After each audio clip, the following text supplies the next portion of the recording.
Salut, c'est Bascar pour Hypnomachie. Aujourd'hui, on va parler de... Oh non, mais en fait, j'avais juste envie de voir ce que ça fait.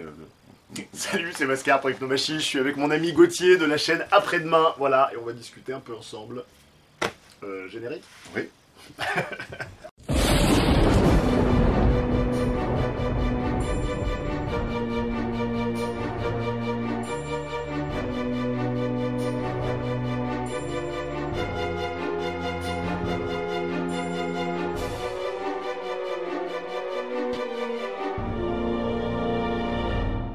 Donc petite vidéo comme ça avec l'ami Gauthier qui a la chaîne YouTube Après-demain, voilà, qui parle de futurologie, on pourrait dire. Ouais, d'éthique et de futurologie, surtout. Alors à la base on devait faire une séance d'écriture aujourd'hui, et puis à force d'écrire et de regarder comme ça, on s'est rendu compte qu'on était en train de perdre toute spontanéité un peu. Ouais, c'était mieux de le faire comme ça. Voilà.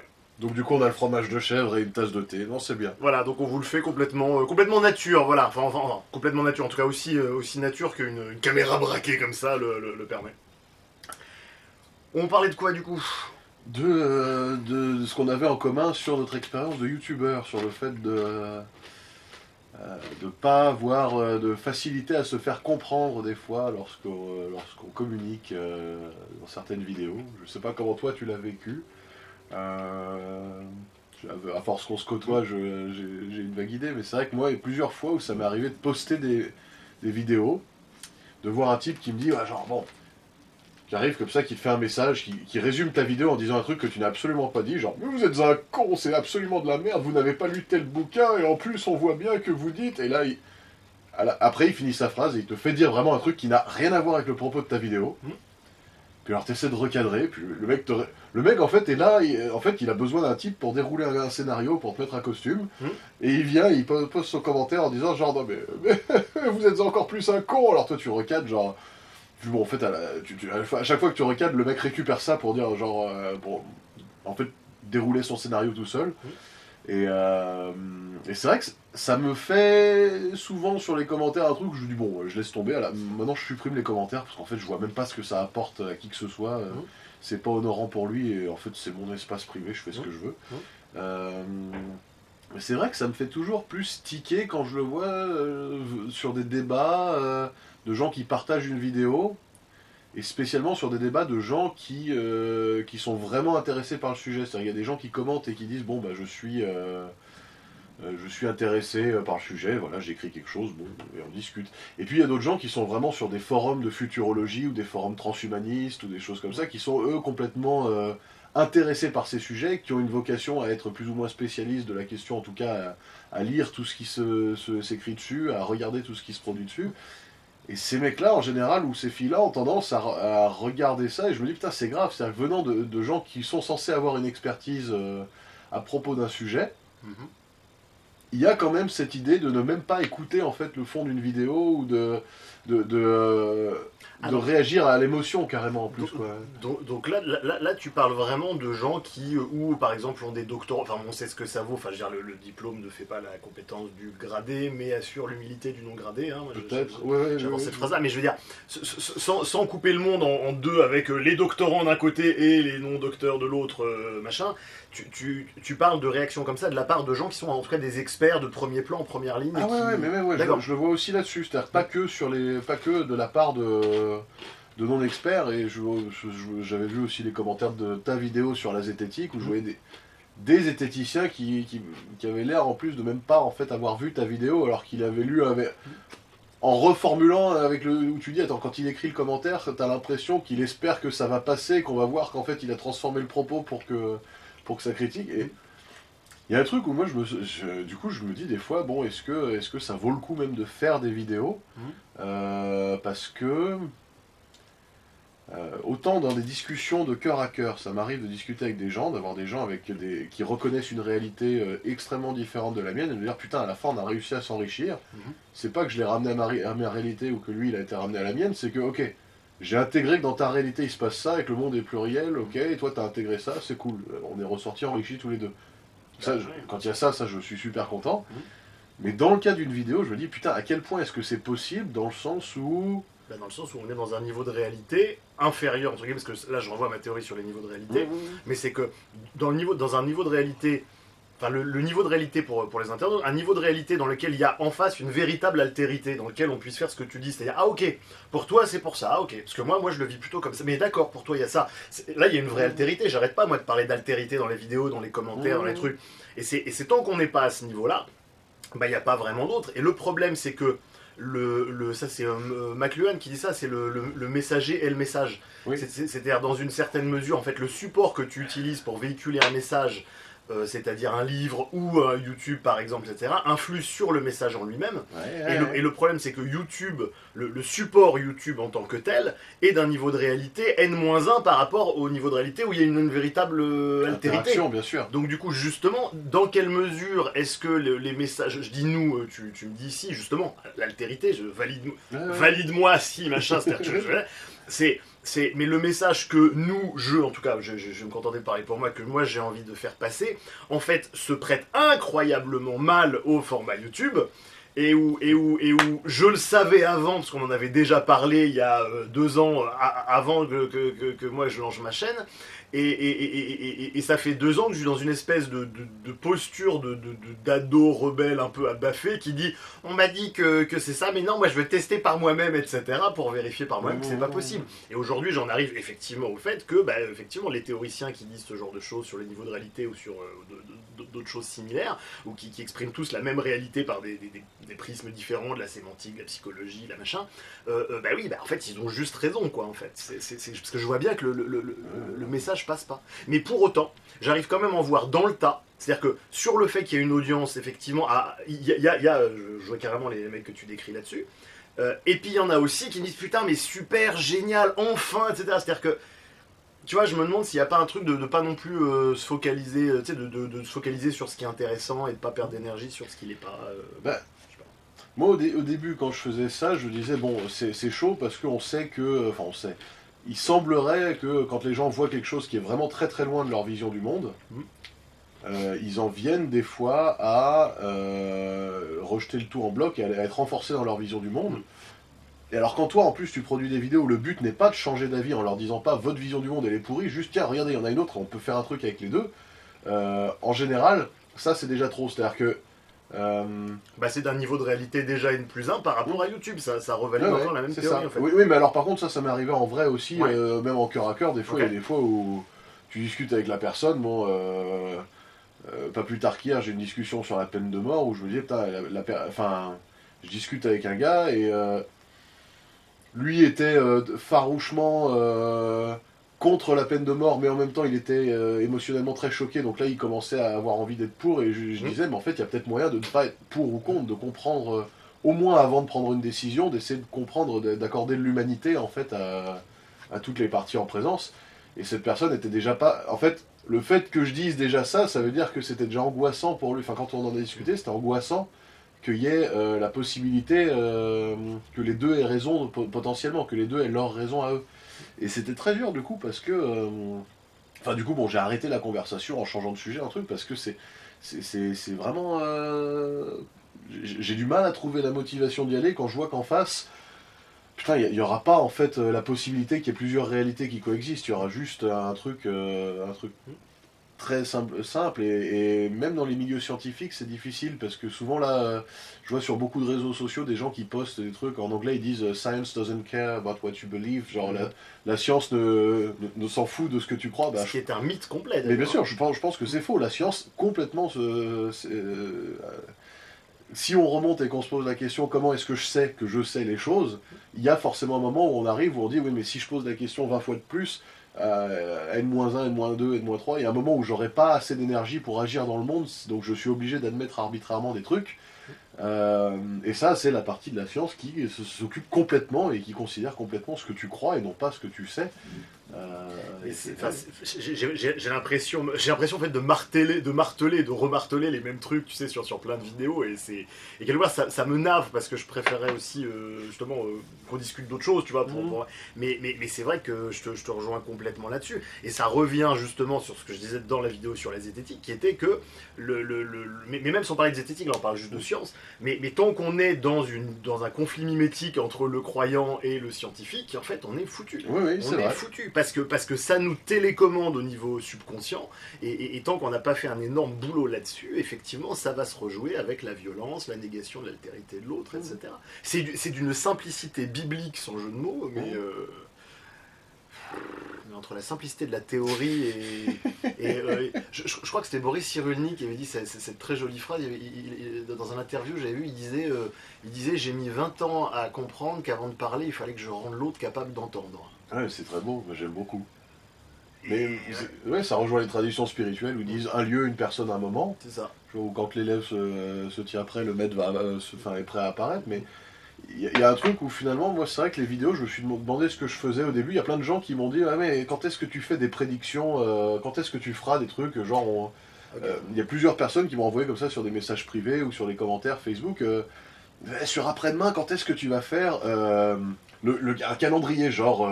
oui, en 2030, il y a genre, ça. En 2030, vous aurez des robots sexuels qui vous suceront la bite vachement bien, et il y en aura aussi pour les femmes. Et là, genre, en 2045, vous aurez un truc pour pouvoir regarder la Terre depuis votre panorama sur Mars et tout. Je te coupe juste, il a fait une vidéo absolument géniale sur les robots sexuels. Voilà, que je vous invite à aller voir, mettez après-demain robots sexuels. Voilà, je te fais ta promo. C'est très bien. Mais en fait j'ai commencé la chaîne en me disant, c'est bien, si je parle de cul, ça ira très bien. Et en fait, bon, non, en fait, je suis satisfait de voir que ça fait toujours à peu près le même nombre de vues, donc c'est bien, c'est quelque part ça attire quand même quelque chose. Mais... Et donc les mecs te demandaient comme ça de jouer un rôle de chaman en fait. Oui. Ils te demandaient de faire un putain de rôle de chaman. Oui, complètement. Mais alors après, il y a déjà des chamans dans le milieu de la futurologie. Le plus connu c'est Ray Kurzweil parce que Kurzweil, comme Isaac Asimov, il a eu quelques traits de génie. Donc il y a des moments où c'est les gars qui disent quelques années, quelques décennies avant, ah tiens, on aura des téléphones portables et il y aura des réseaux sociaux. Et bon, à 10 ans près, ils ont raison. Donc on en vient à dire du coup, bah il y a un heuristique qui se développe qui est parce qu'ils ont eu raison à ce moment-là, alors ils auront eu raison ensuite.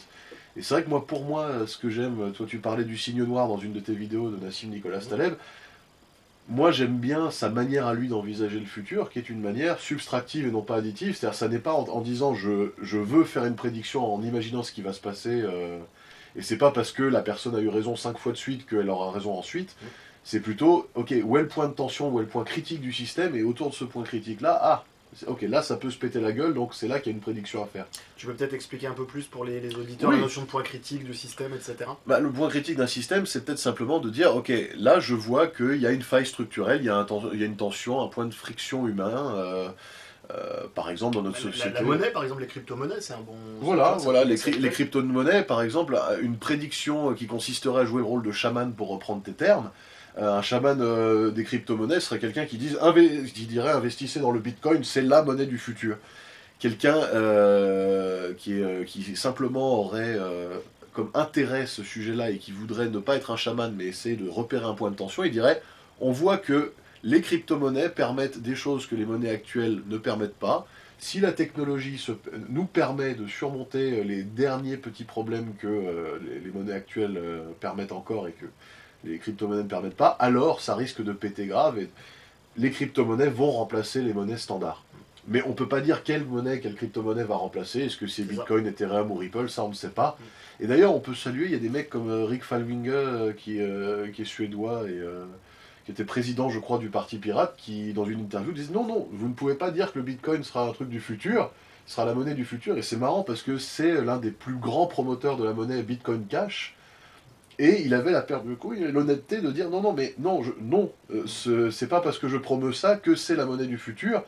Ce qui est sûr, c'est que le point de tension est là et que les cryptos vont remplacer les monnaies à un moment, ou en tout cas une technologie va remplacer les monnaies standards, centralisées. Mais lesquelles, quand, on ne sait pas en fait. Voilà, et ça c'est une prédiction qui est beaucoup plus éthique à mon goût, parce que elle ne met pas les gens dans une espèce de fausse certitude, mais le problème c'est que les gens demandent ça. Bah oui, en fait, c'est des prédictions qui n'hypnotisent pas les gens, parce que le mec se met pas en position haute de sachant et de chaman, etc., en disant voilà, suis-moi, abandonne ta capacité de penser, c'est moi qui vais devenir.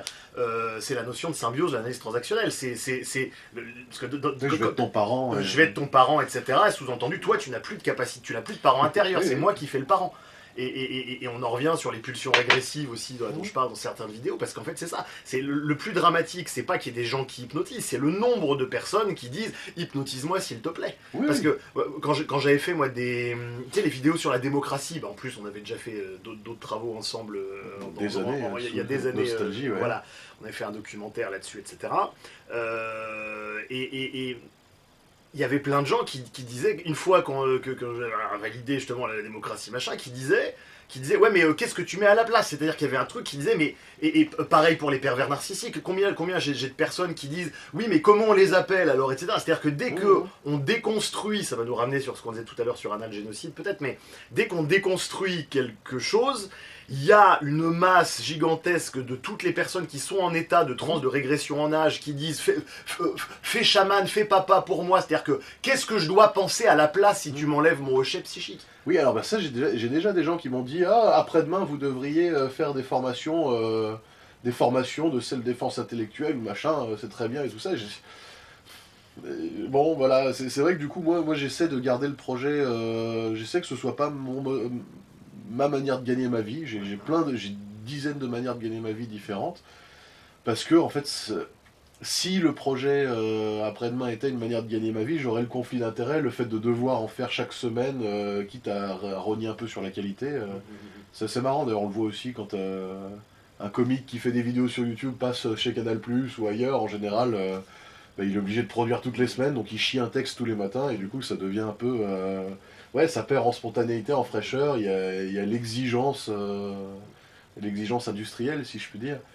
Et c'est vrai que du coup, moi je voulais garder le projet comme ça, en faisant des textes quand je suis inspiré, quand c'est un sujet sur lequel j'ai pas besoin de trop forcer pour me sentir inspiré.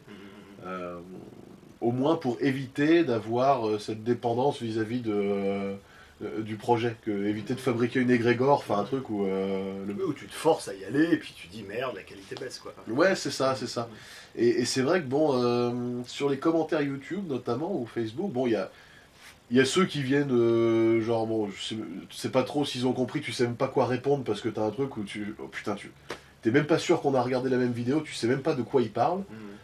T'as ceux dont tu vois qu'ils ont regardé la vidéo, qu'ils ont réagi de manière très émotionnelle et qu'en fait ils ont été touchés par la vidéo et du coup, en fait, c'est très difficile pour moi. Il y a une partie de moi où je me rends compte que j'ai envie d'aller vers eux quand même parce que j'ai envie de prendre soin du truc en disant non mais en fait ce n'est pas ce que j'ai voulu dire. Textuellement c'est pas ce que j'ai dit et en fait bon bah à la limite si ça a pu être interprété comme ça bah pas de problème. Je suis pas je ne peux pas contrôler à 100%, par contre je peux essayer de dépenser de l'énergie pour vous montrer que ce que je voulais dire c'était ça, est-ce que c'est plus clair? Et en général, dans l'immense majorité des cas, la personne me répond un deuxième message, en fait, qui fait qu'elle n'a pas tenu compte du recadrage, c'est en fait... T'as un flowchart d'ingénieur en fait, c'est genre, s'il répond à « Ah bah je le savais, enculé, je te tiens, salaud !» comme justement en analyse transactionnelle. Et si ça marche pas, c'est ah, il nie, c'est bien ce que je pensais, je ne peux pas en attendre plus que toi. C'est de la paranoïa en fait. Oui. C'est des principes, bon, moi je crois pas trop aux étiquettes en psychologie, tu le sais. Non, mais en tout cas, il s'auto-valide dans l'idée de faire un scénario. La personne a prévu. Si limite, elle a besoin de... Tiens, je vais te mettre le masque, s'il te plaît. Porte le masque de l'interlocuteur dont j'ai besoin et n'en sors pas. Merde. Ben oui. Ouais, et en même temps, il y a une vraie logique, parce que derrière, c'est logique. Parce que ça aussi, c'est les transhypnotiques, de plaquer sur autrui salopard de transhumaniste, etc. Tu vois. Et puis en général, quand on gratte, c'est ah oui, parce que mon papa, il était transhumaniste aussi, et j'ai jamais pu lui dire qu'il m'emmerdait. Donc, non, mais c'est vrai. Parce qu'en fait, il n'y en a pas beaucoup. Dans les années 70, il n'y avait pas beaucoup encore. C'est un exemple un peu pourri, mais c'est histoire de dire que ce genre de truc où on plaque et où il n'y a pas d'altérité réelle et on plaque, ça vient justement très souvent de tout un pathos non résolu qui fait que les gens sont bloqués dans des transhypnotiques, et quelque part ça pourrait être salutaire de le balancer. C'est salutaire au niveau émotionnel parce que les gens se sentent bien après avoir fait tout ça. Donc en général, comme les rats de laborie, ils lâchent leur tension.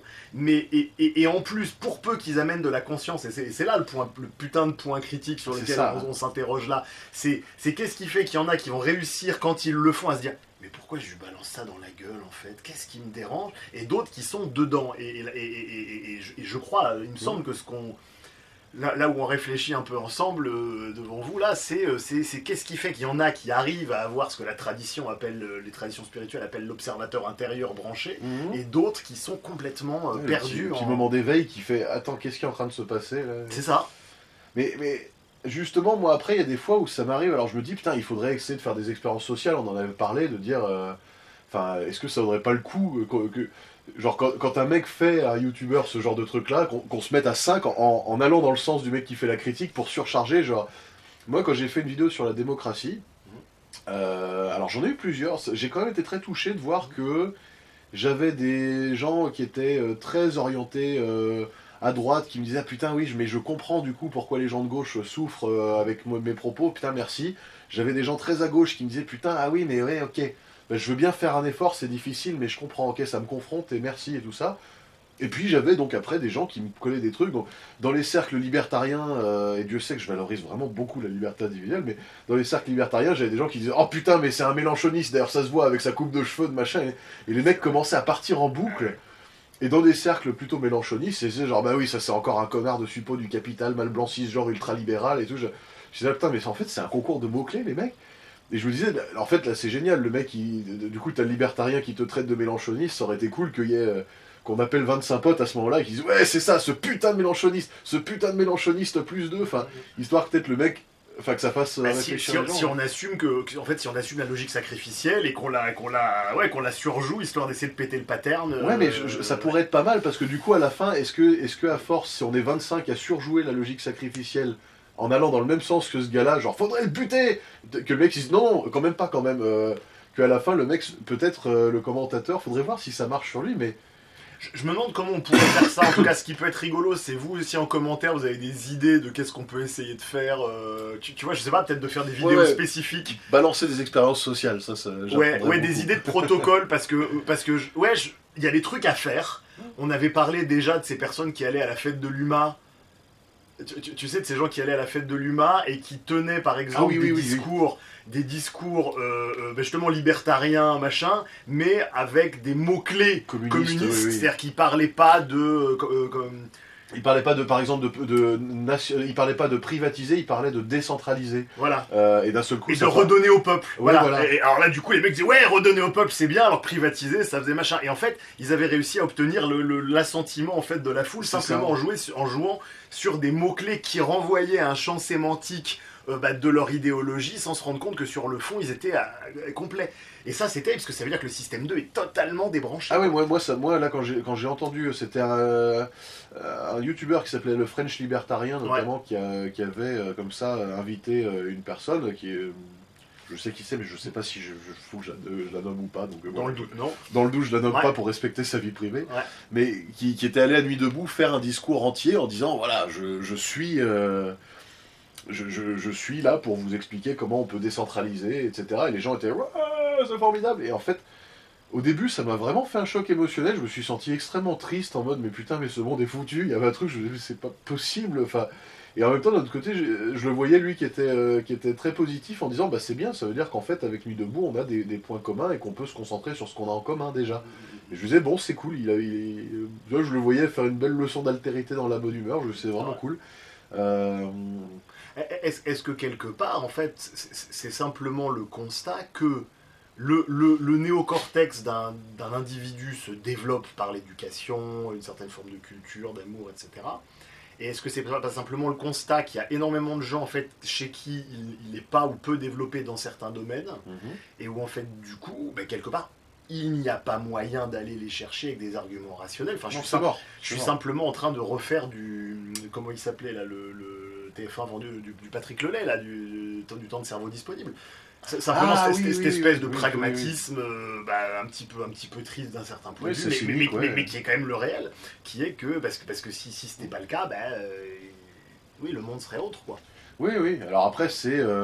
est-ce que dans ce cas-là, tu dis, bon bah ok, je vends du temps de cerveau disponible, mais dans ce cas-là, j'essaye au moins d'occuper ce temps avec quelque chose qui ouvre une porte au fait de se libérer de ça, et d'une certaine manière, c'est pas absurde. Je veux dire, même quand on fait de la méditation pour prendre un peu de recul vis-à-vis de l'ego, c'est quand même un mouvement de l'ego qui en premier donne envie de faire de la méditation. Donc, il est toujours là. Donc, c'est pas absurde non plus. Il y a quand même de l'émotion dans le système 2, il y a une prise d'émotion, même dans la réflexion, c'est biaisé quand même. Donc, Oui, ça reste un modèle, système 1, système 2, oui. c'est un modèle. Non, Voilà. mais voilà, mais du système 1 tout seul, sans système 2, je vois, du système 2 avec 1% de système 1, bah, il est. Bah, non, non, Enfin, c'est que le système 2, ça intègre l'émotion, et voilà. c'est pas où, C'est c'est ça. pas oui, on n'éteint pas les émotions Oui. quand on active le néocortex. C'est ça, Oui, au contraire, elles viennent. oui, mais c'est ce qui emmerde après toute l'idéologie scientiste, etc. Et ce que tu disais tout à l'heure, c'est que Voilà. la science n'a rien à faire avec ce qu'on croit, bah, ou pas, quoi. Ouais. Oui, mais ça c'est un truc où. D'ailleurs, sur la philosophie des sciences, ça se voit beaucoup, ça aussi. On voit énormément de gens qui sont. Enfin. Qui font pas, qui ne réalisent pas en fait ce que. Si on augmente le nombre de personnes d'une étude, par exemple, on diminue l'incertitude, ça c'est formidable. Donc c'est pour ça qu'on dit, ah oui, bah, 1000 personnes c'est mieux que 10 et 1 million c'est mieux que 1000. Mais il n'y a pas de moyen de savoir épistémologiquement de combien on l'a réduit. C'est-à-dire de dire, oh j'ai multiplié par 1000 le nombre de personnes, ça ne te dit pas de combien tu as réduit l'incertitude. Ça ne te dit pas de. Oui, parce qu'on n'a jamais le 100% en fait. Enfin, Voilà, tu sais pas quel est le 100%, ça ne te dit pas de Ouais. combien tu as entamé le gâteau de ce que tu ne sais pas. bah, ou alors il faut la tester sur toute l'humanité et on perd un peu l'avantage de la science qui est de faire un petit échantillon sur un gros, quoi. Oui, oui, voilà, donc Oui, il y a une incertitude. Et c'est marrant d'ailleurs parce que du coup c'était très compliqué par exemple du coup parce que je voyais des fois des scientifiques en système 1 sur une page, j'avais eu des gens qui disaient oui alors c'est formidable, on le sait, le réchauffement climatique c'est réel, les vaccins c'est réel, les OGM sont sûrs et la Terre est ronde, arrêtez vos conneries. Et j'étais d'accord fondamentalement avec la démarche de dire soyez humble face aux experts scientifiques, mais je trouvais ça marrant de voir que la page, cette page-là, qui était une page donc, de vulgarisation, mettait au même niveau le fait de croire que la Terre est plate et le fait d'avoir un doute sur, par exemple, l'efficacité des vaccins ou la sûreté des OGM. Et pour moi, c'est trois trucs différents. Oui, oui, épistémologiquement, c'est très. Oui. Oui. Bah, la Terre est ronde, on ne sait pas que la Terre est ronde parce qu'il y a des calculs, c'est un modèle ad hoc. En science, t'as toujours Jean Connard pour dire ah oui, mais ça c'est une hypothèse ad hoc, votre truc là, vous essayez de sauver une mauvaise hypothèse, mais en fait, la science, quand on fait une théorie explicative, ça n'est que des hypothèses ad hoc. Mais c'est ce qui c'est ce qui avait fait. Enfin, j'ai vraiment l'impression de radoter, mais c'est pas grave, radotons. Hein. Mais moi, c'est ce qui a fait que je m'étais. On avait pas mal discuté sur les groupes zététiques avec Jérémy Royaux, etc., à propos de l'hypnose et des trucs. Et même avec d'autres zététiciens aussi. Et avec tous les zététiciens avec lesquels j'ai discuté, on en arrivait toujours. Parce qu'effectivement, entre personnes de bonne volonté avec un peu de méthode, ben, pour peu qu'il n'y ait pas trop de biais émotionnels, ben, on arrive à s'entendre. Et qui était de dire. Lui, il disait, ouais, mais si un truc est invalidé à 99%, c'est bon. Et ben moi, je disais, ben non, moi, le 1% qui reste, moi, j'ai encore envie, au niveau émotionnel, de continuer d'étudier ça, des fois qu'on soit passé à côté de quelque chose. Et on n'arrivait pas à se mettre d'accord sur le putain de pourcentage qui légitimait le fait d'abandonner les choses. Et là, on est dans l'émotionnel pur. Et c'est est-ce que moi, j'ai encore envie de mettre du temps, de la ressource, de l'énergie, et est-ce que les labos et les gens qui financent ont envie de mettre encore de l'argent? Mais on est totalement dans l'affect, quoi. Mais justement, moi je trouve que c'est en fait les émotions pour ça, c'est une ressource géniale parce que comme tout le monde est un peu différent émotionnellement, ça fait que dans la nature il y aura des milliers d'êtres humains et donc des milliers d'arbitraires différemment placés.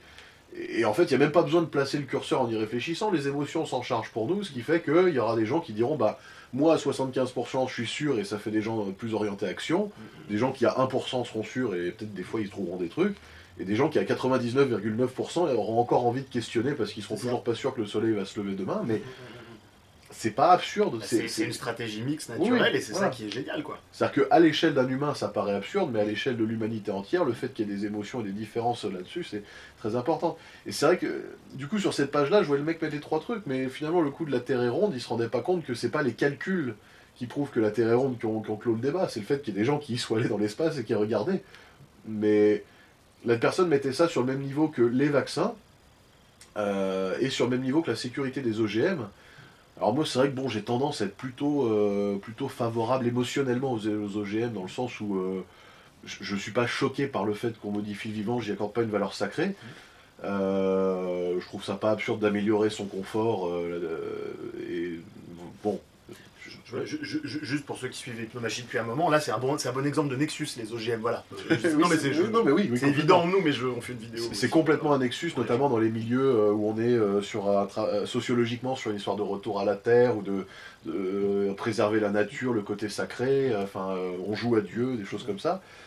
Euh, Cependant, chez les scientifiques, c'est aussi parfois un nexus parce que non, on a arrêté de dire que ça n'est pas sûr. Il y a 35 000 études qui montrent que c'est sûr. Oui, alors que oui, effectivement, bah, c'est exactement comme les. C'est la même histoire que les effets cocktails avec les médicaments. Tu sais, t'avais toutes les études qui montraient ah non, mais tel produit machin est parfaitement safe. Et puis 10 ans, 20 ans, 30 ans plus tard, on s'est rendu compte que oui, tel produit il est safe, mais quand tu l'associes à tel produit, tel produit, tel produit et tel produit, là ça fait de la merde. Et ce qu'on a appelé l'effet cocktail, ouais, et c'est un des gros enjeux de santé majeurs de notre époque, avec tout ce qui est perturbateur endocrinien et tout. Complètement, complètement.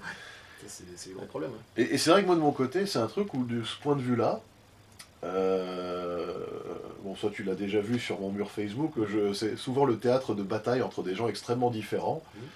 C'est un peu triste d'ailleurs parce que souvent j'ai des amis qui viennent me contacter en privé, genre comment tu peux être ami avec celui-là et tout ça, genre oui il m'a dit la même chose de toi, s'il vous plaît, laissez-moi tranquille. C'est vrai que tu es ami avec des gens très très variés là-dessus. Oui, mais c'est drôle du coup parce que des fois je poste une réflexion et là je vois les gens qui s'engueulent entre eux, et des fois tu vas te coucher, tu te réveilles le matin, tu dis putain, 28 commentaires, mais qu'est-ce que...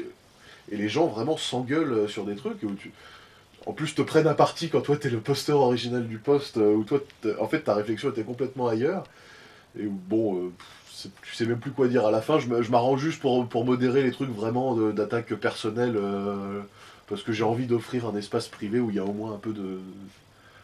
Ouais, un genre de safe space, mais pas en mode... pas en mode protégé du réel, mais au moins avec de la bienveillance, quoi. Oui, au moins, s'il vous plaît, je voudrais que vous vous teniez, que vous en restiez à... au moins garder votre système 2, voilà. Mais du coup, je vois beaucoup de gens très différents qui s'engueulent sur mon mur Facebook. Et c'est vrai que c'est très intéressant parce que du coup, à certaines personnes, je peux avoir l'air de tenir un discours, par exemple, complètement pro-OGM, et à d'autres un discours anti-OGM, et du coup, mais tu te situes où, enculé? Ça suffit maintenant, je veux savoir dans quelle case je te mets. Parce que moi, en fait, ce qui fait que j'ai tendance à privilégier la science face à des trucs pseudo-scientifiques, c'est que bon, lui, je vais le citer là-dessus, mais je voyais un mec qui s'appelait Thierry Casanovas, qui fait un site internet. L'autre jour, il citait des études en disant pourquoi je suis contre la vaccination. Il a cité 15 études qui concluent à un effet mitigé d'une vaccination en particulier. Et alors, il a fait tout son discours en disant « Alors vous voyez, c'est n'importe quoi, on n'est pas humble, les scientifiques prétendent qu'ils comprennent un système si complexe, alors que c'est n'importe quoi, ils ne comprennent pas, ils ont la prétention de comprendre ces choses-là, alors que c'est bien plus complexe que ça. » Et donc, jusque-là, je dis « Oui, d'accord, ok, continue. » Oui, parce que vous comprenez, du coup, on prétend des tas de choses, mais en fait, il y a beaucoup plus de facteurs, alors il faut rester humble. Je dis « Ok, continue, où tu veux en venir ?» Et vous comprenez, en plus, là, on a la prétention de faire des modèles simples sur des systèmes très complexes. Je dis, ok, j'aime bien ce que tu dis, vas-y, continue. Alors maintenant que je vous ai dit ça, je vais mettre mon modèle à la place. Les vaccins, ça ne marche pas. Par contre, mon jus de betterave à la noix de coco, ça vous booste l'immunité. C'est classique. Enfin, tu sais, moi qui ai beaucoup travaillé sur les sectes et sur la manipulation mentale comme ça, c'est justement à un certain niveau de réalité qui est justement le niveau de... On évoquait tout à l'heure qu'il y a le niveau de réalité du livre, à un niveau de réalité du livre. Et ben, le livre dit la vérité, hein, ça vous rappelle sûrement les trucs. Dans mon livre, il y a la vérité, c'est le vrai et authentique machin mode d'emploi. Achète. Voilà, oui, en plus, oui, bah oui, de toute façon... tu n'as besoin d'avoir qu'un seul livre, c'est le bon. Et à l'intérieur de ce livre, donc ça veut dire que quand des gens justement qui vivent dans ce niveau de réalité-là, ou qui pensent à un moment T, parce on peut se balader d'un niveau de réalité à un autre, mais voient ça, ils se disent juste...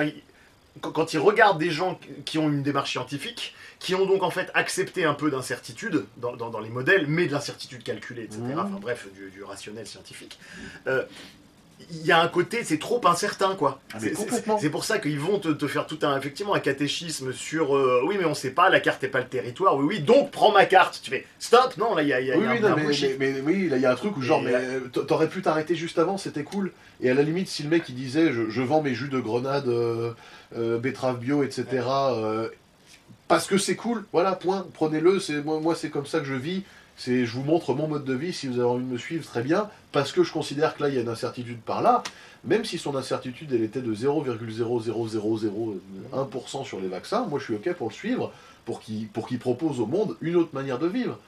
Par contre, le fait qu'ils disent on n'est pas sûr sur les vaccins parce qu'il y a 0,001% et qu'après ils te vendent un truc où là pour le coup, selon ses propres standards, il y a une incertitude qui est mais 100 fois plus grande. Genre mais tu nous prends pour des enculés là, c'est une forme d'hypnose directe en fait.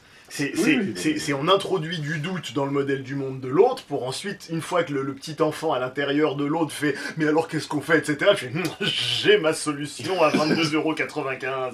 Et là on lui vend directement. Mais c'est simplement de la. Enfin, je dis ça, je connais pas le monsieur, etc. Et il est sûrement. Enfin, je ne doute pas qu'il ait fait ça de bonne foi, tu vois. Je sais pas si. En plus, je crois que dans ses vidéos, il a pas l'air très motivé par l'argent. Peut-être, je crois pas. Je crois qu'il est vraiment convaincu d'apporter un truc au monde. En fait, je suis pas. Je lui prête pas d'intention malveillante en tout cas, mais je trouve ça très fort de café de sortir un truc où t'as une incertitude comme ça, de dire il y a une incertitude là. Ouais. Donc vous voyez, moi j'ai raison avec ce truc là. Putain, mais alors merde. que quand tu regardes, t'as une incertitude qui est 15 fois plus grande là-dessus, etc. Et ça empêche pas que. Mais sauf que en général, c'est pour ça, moi j'ai énormément de gens comme ça qui, justement, dans certains commentaires, etc., YouTube ou des retours sur les vidéos, disent ouais, mais tu me nies. Et en fait, ils sont tellement identifiés à leur modèle. Ils sont le livre en fait, tu vois justement à ce niveau-là, si jamais voilà, c'est je suis ouais, je vais pas donner d'exemple parce qu'après on va se faire engueuler. On va se faire engueuler. Putain, tu vas avoir des problèmes. Mais c'est je suis le livre et donc du coup si à un moment donné typiquement avec la perversion narcissique, il y a énormément de gens qui m'ont dit ah mais tu nies ma souffrance, tu vois. Oui, j'ai vu ça sur tes vidéos. Mais c'est un truc qui revient et je dis non mais bordel non, non, déjà je me permettrais jamais un être humain qui dit j'ai super mal, qu'est-ce que je vais dire, non t'as même pas mal, et c'est moi qui parle d'altérité, punaise. Non c'est pas ça, et où c'était une espèce de confusion et d'amalgame entre la théorie et le ressenti. Et ce qui est normal, parce qu'effectivement, dans ces niveaux de réalité, les deux sont réellement amalgamés, puisque c'est si je le sens, alors c'est. Enfin, c'est vraiment le niveau pré-rationnel dans lequel les différents pans de l'expérience, le vrai, le juste, le beau, etc., n'ont pas été défusionnés encore avant d'être refusionnés en transrationalité. Et je crois que ça nous touche tous les deux. Ah, moi, ça me touche profondément, mais parce qu'en plus. C'est hyper dur de dire à quelqu'un il y a un autre modèle, pour autant je suis absolument pas en train de dire que le tien il est pas bon, au contraire je voudrais que les deux existent, je voudrais qu'ensemble on trouve des manières de faire exister ces modèles ensemble. Le but n'est pas de nier ton modèle ou de dire que le mien est mieux ou dire ça, parce qu'en fait c'est même pas le mien, c'est j'en ai plusieurs. Mais à ce niveau-là, c'est très compliqué parce que. Parce que c'est pas audible en fait par la personne. Et du coup, elle la ramène dans ce qu'elle connaît en fait. C'est ça. Parce que tu es en train de proposer juste des logiques non sacrificielles à quelqu'un qui est tellement dans le sacrifice qu'il n'imagine même pas que le non sacrificiel puisse exister. Et du coup, il reframe, il réinterprète ce que tu dis. Oui, pour que ça colle, parce qu'il faut qu'il y ait un ennemi, en fait, le sous-texte, c'est il faut qu'il y ait du sacrifice. Oui. Parce que si jamais il accepte l'idée que un monde non sacrificiel et des logiques et des modèles et des stratégies non sacrificielles existent, ça veut vraiment dire qu'il s'est fait baiser la gueule. Et moi, c'est ce que je fais dans mes séances individuelles. Je passe mon temps, en gros, à amener les gens, ils regardent, où ils disent ah mais je suis plus obligé de me faire sacrifier. Non, t'es plus obligé. Mais ni de sacrifier les autres. Non, c'est plus la peine. Ah bon, et en fait, c'est de l'amour, mais c'est de l'amour à l'état brut, au sens chrétien de René Girard, etc., pur. Mais punaise, qu'est-ce que c'est violent. C'est dans la Bible, j'amène l'épée, c'est le qui descend, qui dit mais d'ailleurs, c'est très compliqué, parce que il y a le mécanisme de défense de gens qui disent il doit y avoir un sacrifice quelque part, ça peut pas être... c'est un manque de foi, en fait. Oui, un manque de foi, mais... C'est un manque de foi, ni plus ni moins. Alors c'est vrai que je suis pas très au fait de la tradition chrétienne, je connais pas bien tout ça, mais n'empêche que du coup oui, je comprends bien ce que quand on parle, oui, ça va.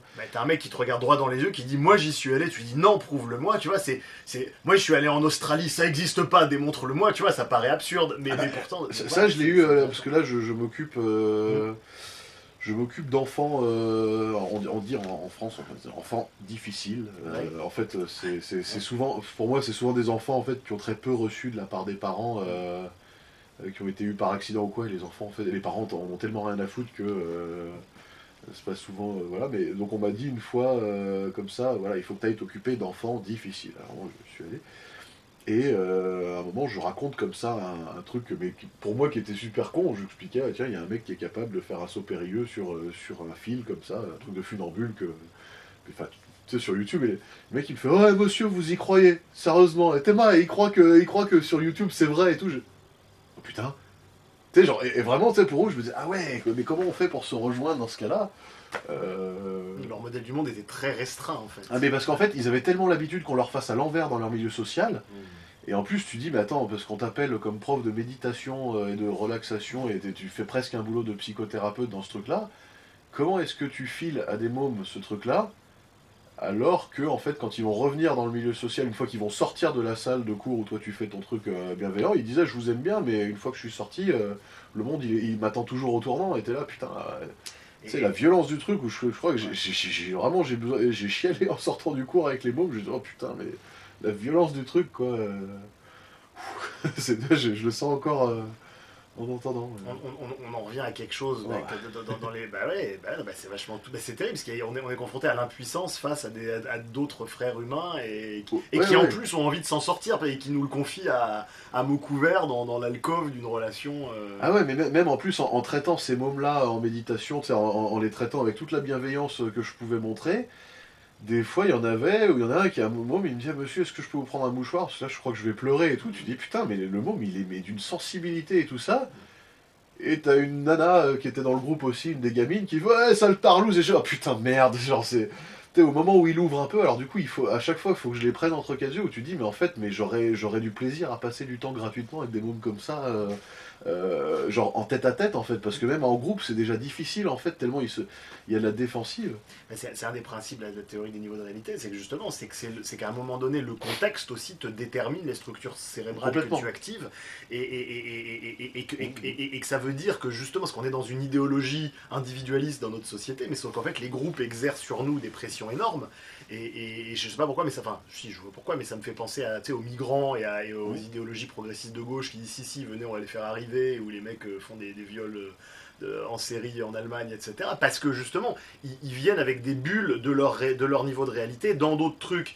Alors après, c'est une question de proportion. C'est si t'en prends un et que tu le mets dans un groupe avec 15 ou 20 ou 30 autres personnes, bah à la limite, il va se faire diluer dedans et alors lui, il va devoir développer d'autres niveaux de réalité, ça va le remuer, il va devoir faire tout un travail, mais il va changer, etc. Mais pour peu qu'on puisse faire passer... C'est des critiques classiques à tout ce qui est communautariste, etc. Parce que sinon, ça fait effectivement des mondes avec des poches de niveau de réalité. Et je dis pas que c'est pas bien. Personnellement, moi, je suis même plutôt... franchement, je suis pas franchement opposé à certaines formes de communautarisme. Moi, ça me gêne pas, en tout cas. Mais c'est des questions de... Il faut quand même que ce soit des niveaux de réalité assez proches, quoi, tu vois. Être avec des gens qui sont à N+1, N-1 par rapport à toi en termes de complexité cognitive, c'est pas un jugement de valeur, hein, c'est purement scientifique ce que je dis. Ça va, un N+1 qui rajoute plus d'éléments à prendre en compte dans le système de valeurs, voilà, le premier a moins d'éléments à gérer. Voilà, c'est ça, c'est-à-dire que en gros, moi je vis dans une ville, j'ai des mecs qui vont à la mosquée, pas de problème, j'ai des mecs qui vont à l'église, pas de problème, j'ai une antenne du Parti communiste pas loin de chez moi, pas de problème, ça me dérange pas. Effectivement, si derrière j'avais 3 pâtés de maison de chez moi, je sais pas, une espèce de maison de passe pour enfants, etc., je pense que j'aurais le bide de retourner tous les jours, et je pense que c'est à peu près ce qui t'est arrivé, c'est que tu t'es bouffé une différence de niveau de réalité d'un seul coup, et qu'il y a un effet de pression, comme quand tu fais de la plongée, il faut pas descendre trop vite, quoi, ou un truc, parce que il y a un truc où je l'ai pris dans la gueule, c'est un truc d'ailleurs qu'ont les gens aussi qui bossent en milieu carcéral ou en HP, mais après c'est vrai que... Alors tu vois, pour le coup des migrants, je sais même plus, en plus j'avais lu vaguement que la source était que c'était pas des migrants, mais enfin, quoi qu'il en soit, on s'en fout, c'est le raisonnement tient la route, c'est des gens de cultures différentes qui se retrouvent, alors que les systèmes de valeurs sont en conflit, est-ce qu'on peut arriver à créer un vivre ensemble? Et c'est vrai que moi j'ai du mal avec la soupe qui dit on va faire un vivre ensemble en forçant les gens à... En fait, c'est pas vous allez vivre ensemble, c'est vous allez vivre ensemble dans le vivre ensemble que j'ai fabriqué, putain ça va tenir bordel, tu vois, c'est ça. Et c'est vrai que c'est compliqué, et c'est vrai que bon, même chez des gens qui se disent scientifiques à ce truc-là, pour finir sur les OGM, sur la sûreté, je passais sur anti-OGM pour ces scientifiques spécialisés, parce que je disais non, vous pouvez pas dire qu'il y a une absence de preuves, ça veut pas dire que je suis contre, hein, moi je suis ok pour l'expérimentation, et peut-être même que ça se trouve, en fait, dans 100 ans, on va se dire, ah ouais, en fait, on jouait notre vie à la roulette russe tous les jours, et c'est un miracle que notre espèce ait survécu. Mais en fait, ça, pour de vrai, quand on regarde l'histoire de l'univers, des planètes qui explosent avant qu'il y ait la vie dessus, c'est plutôt... Enfin, qui ne se forment pas pour accueillir la vie, c'est plutôt la majorité, manifestement, de ce qu'on connaît. Des espèces qui s'éteignent rapidement, c'est plutôt la majorité de ce qu'on connaît. Des humains qui meurent sans se reproduire, c'est... Donc, je suis pas contre les OGM en mode, il faut absolument faire de la 100% sécurité, juste... j'aime pas qu'on se foute de moi en essayant de confondre les deux. Et ce qu'on m'avait répondu sur ce truc-là, c'est non, mais le doute n'est pas permis là-dessus. En fait, je comprends ta rhétorique, tu essaies de passer pour intelligent, pour philosophe, etc. Peut-être si j'avais été PhD, docteur en éthique, ça aurait été différent, mais Oui, parce que le sous-texte, c'est j'ai peur de la mort, tu n'as pas peur de la mort, je n'arrive donc pas à me connecter à toi. ouais, puis En le fait. type disait, avec un discours comme ça, tu mets du doute, ce qui fait que les gens qui ne comprennent pas, ça m'arrive souvent qu'on me dise, oui, mais à mettre du doute dans ce truc-là, les gens qui pensent, putain, ça veut dire que mon modèle du monde risque d'être mis en doute, et du coup, les gens qui ne le pensent pas, on risque de me mettre en danger avec tes conneries. Non, pas si on essaie de faire inclure, mais On en revient à l'absence de soi, en fait. Le problème, c'est que si on te retire le modèle du monde, mais que t'as pas un soi installé, bah t'as rien. ouais, mais c'est du coup ça, moi ça revient à me questionner sur est-ce que ça vaut le coup de faire des vidéos sur YouTube. Alors oui, si je me fais le cadeau d'y aller parce qu'il y a eu de très belles rencontres et il y a eu certaines personnes avec qui avec qui j'ai discuté en privé après, qui sont venus me poser plein de questions, avec qui je me suis enrichi personnellement aussi sur le plan humain. Putain, je me suis dit ok, ça valait le coup rien que pour ça, mais c'est vrai qu'après du coup Tu le fais pour le chemin, pas pour le but. ouais, voilà, c'est vrai que du coup, genre, pourquoi tu fais tes vidéos? C'est que des fois, on te demande ça sur des. Tu sais, genre, à propos sur un blog, bah, genre, je sais pas si j'ai envie de marquer Avance un pourquoi. peu, t'es en train de sortir du cadre. Je, je pense. je sors du cadre, merde! Bref. Ouais, je sais pas si j'ai particulièrement envie d'exprimer pourquoi est-ce que je fais, je sais pas si je suis clair avec le pourquoi, en fait. Je ressens de la joie à le faire à l'instant T, je pense que ça suffit à un pourquoi. Bah, de toute façon, après, on part dans des rationalisations et des choses comme ça. Enfin, Oui. genre, tu sais, tout à l'heure, tu parlais, toi, de ton système de motivation. Moi, je sais que j'arrive à rester centré en m'imposant une production de à peu près un par mois. Mhm. Bon, j'avais dit, moi, à mes followers que je m'impose pas, en fait. C'est pas vraiment, non, c'est pas vraiment imposé, mais j'ai posé une intentionnalité. J'ai posé une intention qui est d'en faire au moins une par mois. Ok, ouais. J'essaye même de rajouter un petit bonus entre de temps en temps. Là, c'était l'interview de banque le mois dernier, etc. Bah, là, ce sera cette vidéo probablement. En sachant que si à un moment donné ma vie elle m'amène sur des trucs où je me dis non, non, mais là j'ai autre chose à faire, et ben c'est pas grave, je pars du principe que les gens ils vont comprendre. Et moi je sais que j'aime bien. C'est vraiment, quand je dis me forcer, c'est entre guillemets, je me force avec de la joie, je m'impose une discipline, voilà, comme un musicien fait ses gammes, ou, etc. Je m'impose une discipline et moi je trouve ça génial parce que ça me stimule à être en permanence en train de lire des bouquins tout le temps, avec ma liste de trucs, j'ai ma liste de vidéos, là je sais déjà les 5-6 prochaines vidéos que je vais pouvoir faire, etc.